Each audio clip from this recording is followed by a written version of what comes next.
There is a growing problem at the West Coast Eagles Football Club.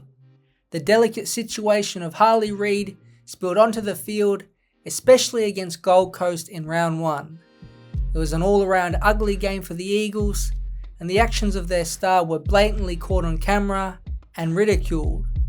He was improved against Brisbane, but was still caught showing the bird to an opposition fan, and he gave away 7 free kicks in a sloppy performance. All this, paired with his questionable off-season and growing Victorian interest, have made his future even more unclear.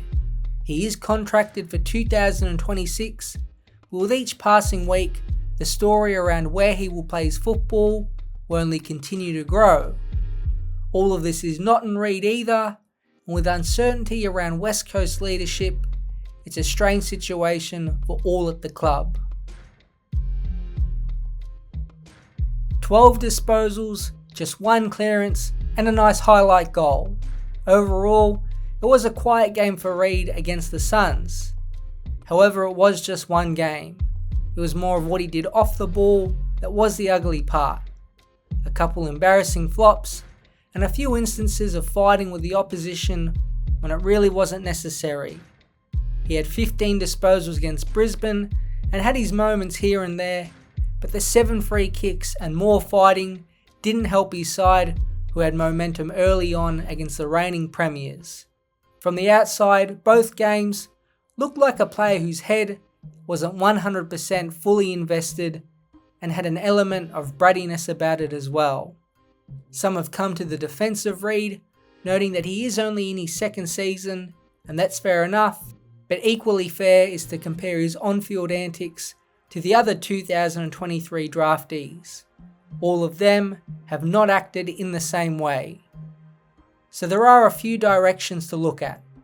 The first is the doomsday one, where you can try and draw the very long conclusion that Reid essentially has no interest staying with the Eagles and now simply doesn't care. Another one is that the senior leadership around Reid is not great. We'll get to this point in more detail later, and therefore Reid hasn't been put in check or given strong enough direction on how to be a professional athlete. And I suppose the final endpoint is that he is a 19-year-old who is frustrated on these days and hasn't had a great preseason due to injury. Or it could be a mix of all 3 of these things. But clearly he hasn't been set up to have a great second year. People questioned his conditioning when he arrived back for preseason. This unedited, real photo of him at training was less than flattering, and when you compare that with his physical appearance in rounds 1 and 2, he still looks a fair way off being in great AFL shape. Now that's fine because he is in his 2nd season, but the concern is that he seems to be in worse overall condition than he was in his 1st season. At his best in 2024, he showed off his remarkable combination of speed and strength, and already seemed to have that part of his game down. In round 1, he looked noticeably slower and couldn't get near the ball. Now to defend Reid, he did have numerous interruptions over the preseason which have not helped. He had a concussion in November during the first block of preseason, and in late January he was dealing with a broadly described lower leg concern. Now he did make it to the preseason game against North Melbourne and has had continuity since, but the stop-start training is not good for a player who needs to work their way back into shape. The leadership around him is also a concern, not necessarily with first-time senior coach Andrew McQualter or CEO Don Pike, but with the playing group. It's never a comfortable feeling when one of your captains, in this case Oscar Allen, is weighing up his own future. On face value, he might be able to lead well, but how could his future not be in the background, at least partially in people's minds? Tim Kelly is not a formal leader, but one of the veterans in the midfield, and he's recently opened up about his love for the game not being as strong as it once was. Throw in Elliot Yeo, who has battled injury as well, and even on the field, Reid has little support around him. Not many second-year players have to play full on-ball minutes, and with little senior help around them to guide and protect them.